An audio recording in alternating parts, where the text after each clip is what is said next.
welcome back to my channel. Today we will do theorems of chapter 6, which we will get 6 marks question in Punjab School Education Board question paper, final papers.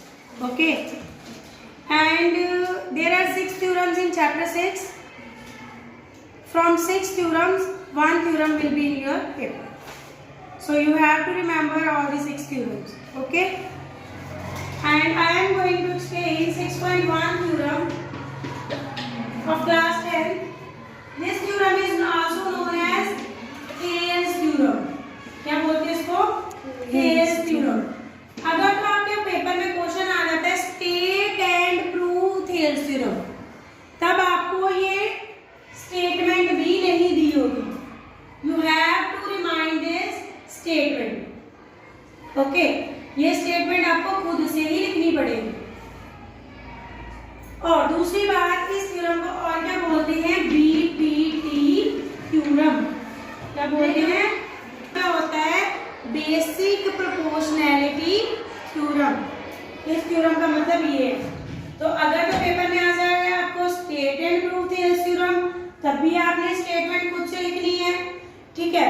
अगर आपको आ जाता है state and prove BPT theorem, तब भी आपने खुद से ही लिखना है. लाइंस जो स्टेटमेंट खुद से राइट करो. ओके. Proportionality theorem. ओके. अब आपको इसकी स्टेटमेंट कैसे याद करनी है या कैसे आप इसको रिवाइज करोगे, कोई क्रैमिंग की जरूरत नहीं है. अगर अंडरस्टैंड करके करोगे तो आपको ये थ्योरम मतलब प्रॉपर वाइज लर्न हो जाएगी. ठीक है. क्रैमिंग की जरूरत नहीं है. Students also get confused. We have to cram this. हाँ जी. आई स्टेटमेंट, बीपीटी थ्योरम की स्टेटमेंट क्या है? पहले, if a line is drawn parallel to one side of a triangle. क्या मतलब है? यहाँ पे एक ट्राइंगल के, ये मेरे पास ट्राइंगल है, ये मैंने क्या ये वर्ड यूज कर लिया ट्राइंगल. ओके. उसने क्या बोला? If a line is drawn parallel to one side of a triangle. Triangle की कितनी साइड्स है मेरे पास? 3 साइड्स है. 3 साइड्स है. उसने बोला है कि अगर हम एक लाइन ड्रॉ करते हैं ट्राइंगल की किसी भी एक साइड के पैरेलल, 3 साइड से पैरेलल का मतलब आपको पता है. पैरेलल का मतलब क्या होता है? जो जैसे जो लाइंस कभी भी किसी पॉइंट पे मीट ना करें. ओके. अब उसने बोला एक ही लाइन ड्रॉ करनी है तीनों में से किसी एक साइड के पैरेलल. किसके? ट्राइंगल की. मेरे पास सपोज करो ये साइड है, इस साइड के पैरेलल ऐसे ड्रॉ हो गई, ये बस में पैरेलल लाइंस होगी दोनों. अगर ये मैं आपको तीनों साइड्स के करके बता देती हूँ. अगर इस साइड के पैरेलल ड्रॉ करेंगे, ये पैरेलल हो गई है ना. तीसरी साइड मेरे पास ये वाली बची, इसके पैरेलल ड्रॉ करेंगे तो ये लाइन पैरेलल हो जाएगी. पर उसने क्या बोला है? इफ अ लाइन, मतलब एक ही लाइन ड्रॉ करनी है हमने ट्राइंगल की एक साइड के पैरेलल. पहली लाइन का मतलब समझ लगा? If a line is drawn parallel to the one side of a triangle, मतलब एक ट्राइंगल के एक साइड के हमने पैरेलल क्या ड्रॉ करनी है? एक लाइन. ये ट्राइंगल है ए बी सी. मैं BC साइड के पैरेलल ड्रॉ कर लेती हूँ लाइन DE. इतनी फर्स्ट लाइन का मतलब क्लियर हुआ? BC साइड के पैरेलल कौन सी लाइन ड्रॉ की मैंने? DE. दोबारा से सुन लो. If a line is drawn parallel to the one side of a triangle to intersect the other 2 sides. इसके BC के पैरेलल तो ये लाइन ड्रॉ हो गई. आगे क्या बोला है? To intersect the other 2 sides. Other 2 sides मेरे पास कौन सी बची? AP और AC. ये अदर 2 साइड्स बची. अदर 2 साइड्स को वो जो पैरेलल लाइन हमने ड्रॉ की है वो कहाँ पे इंटरसेक्ट करती है? 2 पॉइंट्स पे. नजर आ रहे हैं? मतलब पहले उसने बोला था एक साइड के पैरेलल साइड ड्रॉ करो, और बाकी उसने क्या बोला? जो बाकी 2 बची साइड्स है वो जो हमने पैरेलल लाइन ड्रॉ की है वो बाकी जो बची साइड्स है उनको 2 पॉइंट्स पे क्या करती है? इंटरसेक्ट करती है. ये इंटरसेक्ट ही कर रही है ना ऐसे. कर रही है ना, कौन से पॉइंट से कर रही है, डी और ई पे। यहां तक क्लियर, दो लाइंस होगी हमारी क्लियर है। मतलब D intersect the other two sides in distinct points.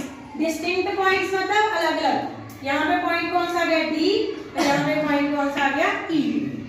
आगे the other two sides are divided in the same ratio। Ratio का मतलब क्या होता है, ये हमने छोटी क्लासेस में पढ़ा हुआ है। ये रेशो का सिंबल है। रेशो को हम और कैसे लिख सकते हैं, डिवाइड से भी लिख सकते हैं, है ना। 1/2 का मतलब क्या, 1:2, यही उसने बोला। अब उसने क्या बोला है, जो अदर टू साइड्स है, अदर टू साइड्स कौन सी थी, ए बी बी ए सी। उसने क्या बोला, the other two sides are divided in the same ratio. मतलब जो ये दो साइड्स हैं इनकी रेशो क्या है, दोनों की इक्वल है। वो कैसे आएगी इक्वल, रेशो कैसे बनेगी, एडी ओवर डीबी, एई ओवर ईसी, रेशो ऐसे बनेगी। मतलब दोनों की रेशो क्या हो जाएगी, सेम। ये हमने क्या करना है, प्रूव करना। ओके, इतनी बात क्लियर हुई, क्लियर है सबको? yes. चलो जी, सबसे पहले सॉल्यूशन लिखिए। हम क्या लिखेंगे, गिवन। गिवन में क्या है, मुझे ए ट्राइंगल ए बी सी, क्या गिवन है मुझे, triangle A B C given है, इन विच DE किसके पैरेलल है, ये सिंबल होता है पैरेलल का। DC किसके पैरेलल है, BC, DE is parallel to BC। अब क्या करते हैं हम, D and B point, D and E points intersect the sides. कौन सी साइड्स को इंटरसेक्ट करते हैं, इंटरसेक्ट्स दी साइड्स, कौन कौन सी है, ए बी एंड ए सी। कुछ मैंने अपनी तरफ से नहीं लिखा, जो गिवन था, जो हमें अंडरस्टैंड हुआ वही है रिटन। आगे आगे हमने क्या करना है, टू प्रूव। क्या लिखना है, टू प्रूव अगर rights are divided in the same ratio. तो क्या बताया था मैंने, क्या आ जाएगा, टू प्रूव में AD over DB is equal to AB over EC. आगे मेरे पास आ गई कंस्ट्रक्शन। कंस्ट्रक्शन क्या करेंगे हम, अगर तो किसी सम में कंस्ट्रक्शन है तो वो करने की जरूरत है। इस थ्योरम में हमें कंस्ट्रक्शन करनी है। कंस्ट्रक्शन मतलब देखो जी, क्या करेंगे, ये हम क्या करेंगे, ज्वाइन कर देंगे सी डी को और ज्वाइन कर देंगे बीई को। और कंस्ट्रक्शन हमेशा डॉटेड लाइन में शो करना, join C D and BE. ये तो किया हमने सिंपल ज्वाइन। ओके, अब यहां पे क्या लिखेंगे, draw D M perpendicular to A C. DM किसके ऊपर परपेंडिकुलर, ये परपेंडिकुलर ड्रॉ किया मैंने, वो सिंपल ज्वाइन किए थे, ये मैंने क्या किया, परपेंडिकुलर ड्रॉ। तो क्या लिखेंगे, ड्रॉ डीएम परपेंडिकुलर, ये सिंबल परपेंडिकुलर है, डीएम किसके ऊपर परपेंडिकुलर है, एसी के ऊपर। डीएम किसके ऊपर ड्रॉ हुआ है, एसी। एंड ईएन, ये मैं यहाँ पे कौन सा परपेंडिकुलर ड्रॉ करूंगी, ईएन। ईएन किसके ऊपर परपेंडिकुलर ड्रॉ किया है, एबी, एबी पे। प्रूफ क्या आएगा, देखो बेटा, हमने क्या करना है, हमें पता है एरिया ऑफ ट्राइंगल किसके इक्वल होता है, area of triangle is equal to, यहाँ पे एक साइड पे लिख लो, area of triangle is equal to 1/2 multiply base multiply height. ये होता है एरिया ऑफ ट्राइंगल। अब आपने बड़े ध्यान से देखना है, ये जो डीएम परपेंडिकुलर है वो एसी साइड के ऊपर है, ईएम परपेंडिकुलर कौन सी साइड के ऊपर है, एबी के। ठीक है, सबसे पहले मैं कौन सी ट्राइंगल लूंगी? In triangle A B C. कौन सी ट्राइंगल आएगी? A B C.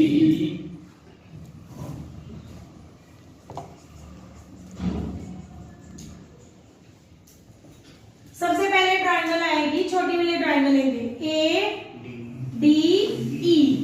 कौन सी ट्राइंगल आएगी? A D. In triangle A D E. अब एरिया ऑफ ट्राइंगल क्या? अब एरिया में पूरा नहीं लिखूंगी, एरिया लिख दूंगी। Area of triangle A D E 1/2 multiply base मेरे पास क्या है? अगर मैंने ये देखो ये ट्राइंगल ली है ऐसे ए डी ई, बेस मेरे पास क्या आ रहा है? A D. और परपेंडिकुलर कौन सा आ रहा है इसके ऊपर? ये बेस है, बेस के ऊपर परपेंडिकुलर कौन सा है? E N. ई एन किसके? पूरी साइड के ऊपर परपेंडिकुलर है ना, ए बी के ऊपर, तो इसका मतलब वो ए डी के ऊपर भी क्या है? परपेंडिकुलर। क्लियर? सबसे पहले कौन सी ट्राइंगल ली मैंने? ए डी ई। बेस अगर मैंने ए डी लिया है तो परपेंडिकुलर क्या आएगा? E N. अगर बेस में ए ई लेती तो परपेंडिकुलर कौन सा आना था? D M. ओके, अब मैंने दोनों बार लेंगे, एक बार बेस ये लेना है ए डी, एक बार बेस क्या लेना है? ए ई। पहले मैंने ए डी लिया है बेस और परपेंडिकुलर, फिर इसका मतलब कौन सा आ जाएगा? E N. इसको फर्स्ट इक्वेशन दे लो नेम। अब सेकेंड टाइम हम फिर ट्राइंगल लेंगे। अब ट्राइंगल कौन सी लेंगे? B D E. कौन सी ट्राइंगल ली जाएगी अब? B D E. अब इसमें क्या आएगा? Area of triangle B D E. देखो बेटा 1/2। अब बेस क्या बन रहा है? बेस क्या बन रहा है? ध्यान से देखो, ये बी डी ई है triangle B D E. Base क्या बन रहा है? बी डी या डी बी। और अब यहाँ पे परपेंडिकुलर क्या बनेगा? ये अगर मैं बोलूँ ये मैं डी सी परपेंडिकुलर ले लेती हूँ, no that will get wrong. D C perpendicular नहीं था, परपेंडिकुलर कौन सा है? मैंने बोला ना वो पूरी साइड के ऊपर परपेंडिकुलर है, तो परपेंडिकुलर क्या आएगा? E N. क्लियर? इसको इक्वेशन नंबर 2 कंसीडर कर लीजिए। ठीक, अब ट्राइंगल हमने वही लेनी है, ऊपर वाली ए डी ई। अब बेस चेंज कर देना है। क्या कर देना है? बेस चेंज कर देंगे। बेस अब कौन सा ले लेंगे? बेस कौन सा ले लेंगे हम? A E. Area of triangle A D E 1/2 multiply base क्या ले लेंगे हम? ए ई। और परपेंडिकुलर क्या आएगा? D M. D M. इसको इक्वेशन 3 में। अब अगर जैसे यहाँ पे ली थी छोटी triangle B D B C D, अब कौन सी लेंगे इधर? C sorry E B C C. तो कौन सी आ जाएगी फिर? Area of triangle B C E. Alphabetic order में लिखा करो बी सी ई। तो क्या आ जाएगा? 1 में कंसीडर करिए इक्वेशन 1, इक्वेशन 2, इक्वेशन 3 और इक्वेशन 4। अब क्या करेंगे? हम इन इक्वेशंस को डिवाइड कर देंगे। अब यहाँ पे साइन डाल लो डिवाइड का। ओके, ये साइन हमने डाल लिया डिवाइड का। क्यों डिवाइड किया? क्योंकि हमें रेशो चाहिए। तो रेशो कैसे बनेगी? ओवर में। तो क्या आएगा? 1 इक्वेशन को 2 से और 3 इक्वेशन को 4 से डिवाइड कर लेंगे तो क्या आएगा? 1/2 के साथ 1/2 कट जाएगा, ई एन के साथ ई एन कट जाएगा, 1/2 के साथ 1/2 कट गया, डी एम के साथ डी एम कट गया। तो इसका मतलब मेरे पास यहाँ पे क्या बचा? Area of triangle A D E. Area of triangle A D E is equal to किसके इक्वल आ गया? A D over B D. ठीक है, अब दूसरी साइड में क्या बच गया? ओवर में क्या था? Area of triangle B D E. इसको इक्वेशन मान लो ए। ठीक है, अब दूसरी साइड पे थर्ड फोर्थ को डिवाइड किया तो क्या बच गया? Area of triangle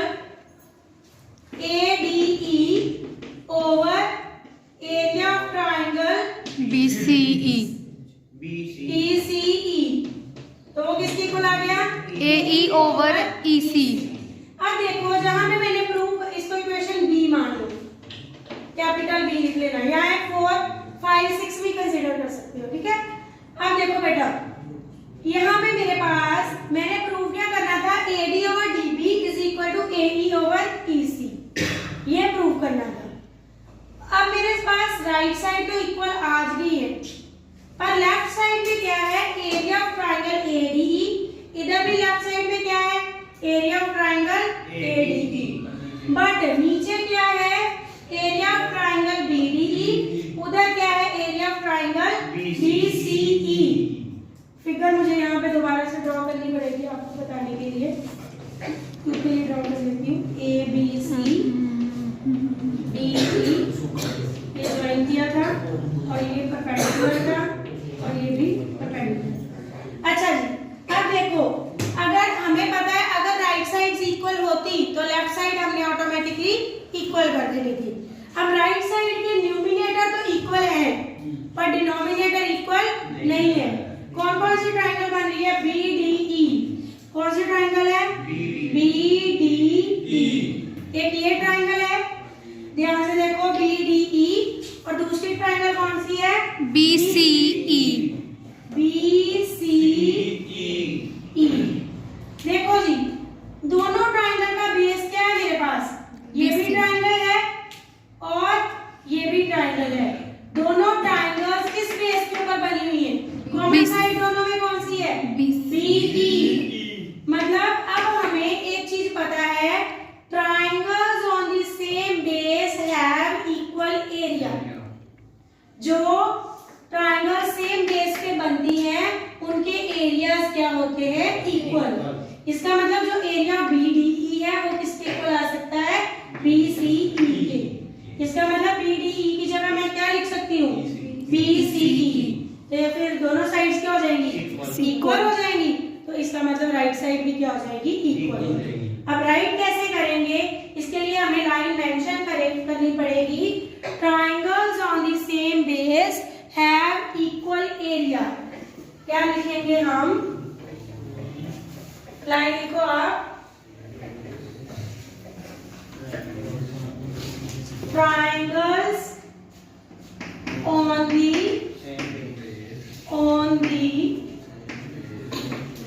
the same base have equal area। इसका मतलब मेरे पास क्या आ जाएगा, area of triangle BDE is equal to area of triangle BCE। तो अब मेरे पास लेफ्ट साइड क्या हो गई, इक्वल हो गई, क्योंकि मैं BDE की जगह क्या लिख सकती हूँ, BCE, या BCE की जगह क्या लिख सकती हूँ, BDE। दोनों में से कोई भी चेंज आ सकता है। अगर लेफ्ट साइड इक्वल है तो इट मींस राइट साइड्स भी क्या हो जाएंगी, equal. It means AD over BD is equal to AE over EC। यही हमने प्रूव करना था। This is the Thales theorem and BPT theorem. Okay, 6 marks में आती होती है ये। Thanks for watching and keep watching my more videos.